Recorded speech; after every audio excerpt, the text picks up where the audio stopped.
নমস্কার বন্ধুরা, আশা করি আপনারা সবাই ভালো আছেন। আজকে আমি আপনাদেরকে ডিম ছাড়া দুধ দিয়ে খুবই সুস্বাদু কেক বানিয়ে দেখাবো। তো নিরামিষ কেক কিভাবে আমি তৈরি করি চলুন দেখে নেবেন।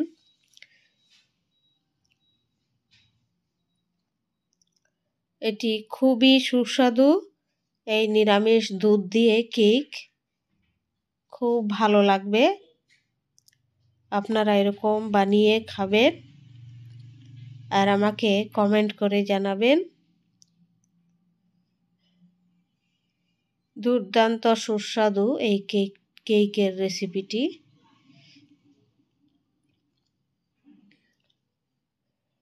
উপরে আমি এগুলো চকলেট দিয়েছি, ক্যাডবেরিজ চকলেট। প্রথমে আমি 1 কাপ ময়দা নিয়ে নিচ্ছি, 4 কাপে 1 কাপ।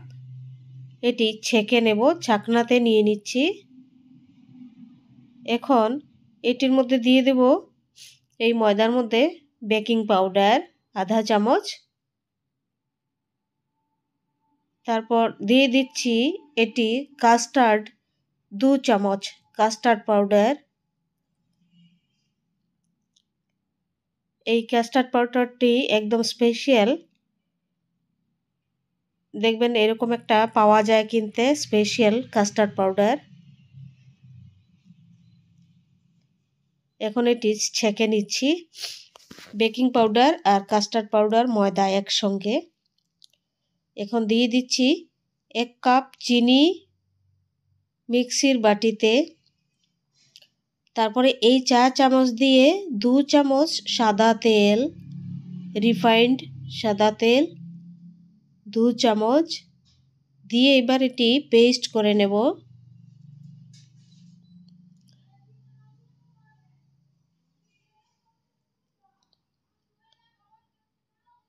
পেস্ট করা হয়ে গেছে, দেখুন। একটু 2 চামচ আমি দুধ দিয়ে দিচ্ছি, গরুর দুধ। পেস্ট করার পর এখন আরেকবার দুধ দিয়ে আরেকবার পেস্ট করে নেব, গরুর দুধ 2 চামচ দিয়ে। দেখুন কত সুন্দর ক্রিম হয়েছে।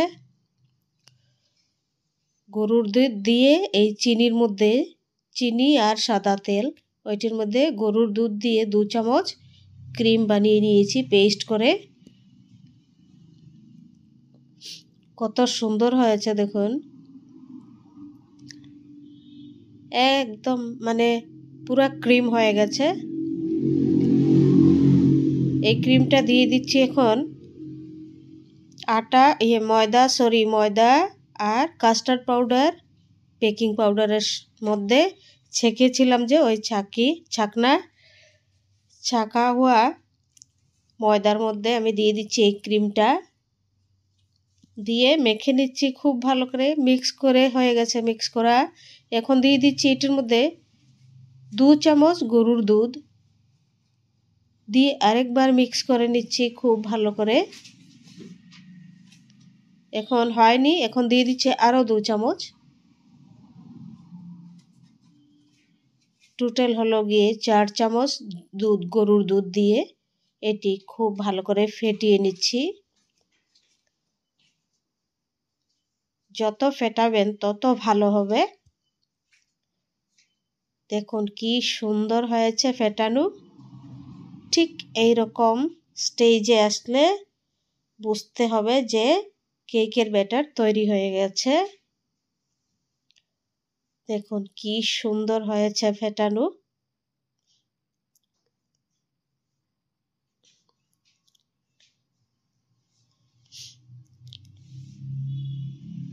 এখন ফেটানো হয়ে গেছে, তো এখন একটি পরিষ্কার এই যে কেকের বাটি, এটির মধ্যে একটু সাদা তেল আমি মেখে নিচ্ছি।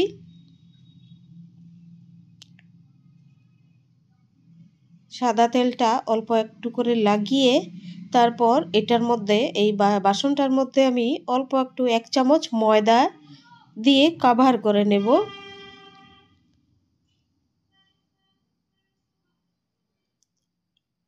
তেলের উপরে ময়দাটা দিয়ে কভার করে নেব, তেলটা অল্প একটু। ভালো করে এটি বাসনের মধ্যে খুব ভালো করে লাগানো হয়েছে। এখন এই যে 1 চামচ ময়দা আমি এই তেলের উপরে দিয়ে দিচ্ছি বাসনের মধ্যে। খুব ভালো করে এটি যেন চারিদিকে ময়দাটা লেগে যায়। বাকি বাঁচা ময়দাটা আমি ফেলে দিচ্ছি, এক্সট্রা ময়দা যে ওইটা ফেলে দিচ্ছি। এখন রেডি, এটির মধ্যে দিয়ে দিচ্ছি কেকের ব্যাটার। দেখুন কি সুন্দর হয়েছে।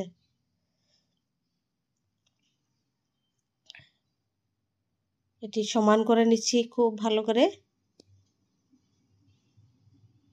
চারদিকে যেন খুব সমান সমান হয়।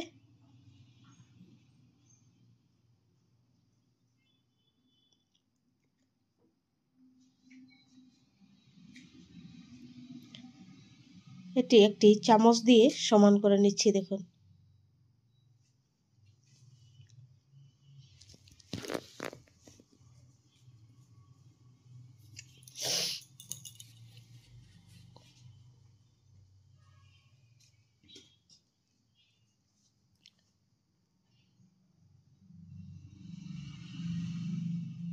হয়ে গেছে। দেখুন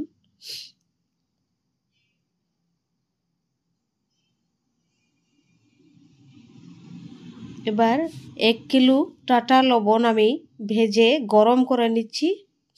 খুব গ্যাসের ফ্লেমটি একদম হাই করে এটি লবণটি আমি গরম করে নিয়েছি।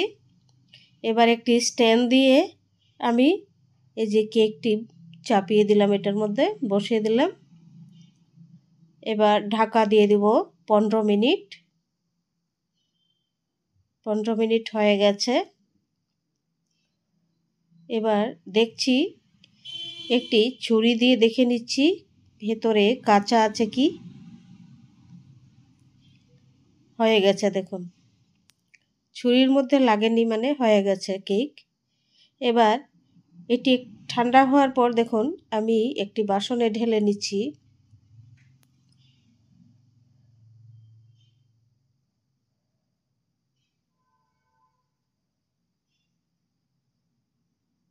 দেখুন কত সুন্দর কেক হয়েছে।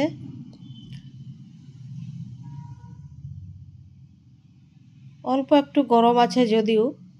এটি এবার একটি ছুরি দিয়ে আমি পিস করে নিচ্ছি। দেখুন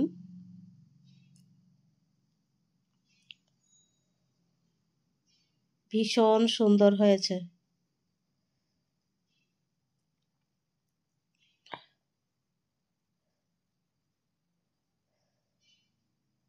দেখুন কত স্পঞ্জি হয়েছে। দেখুন খুব নরম হয়েছে।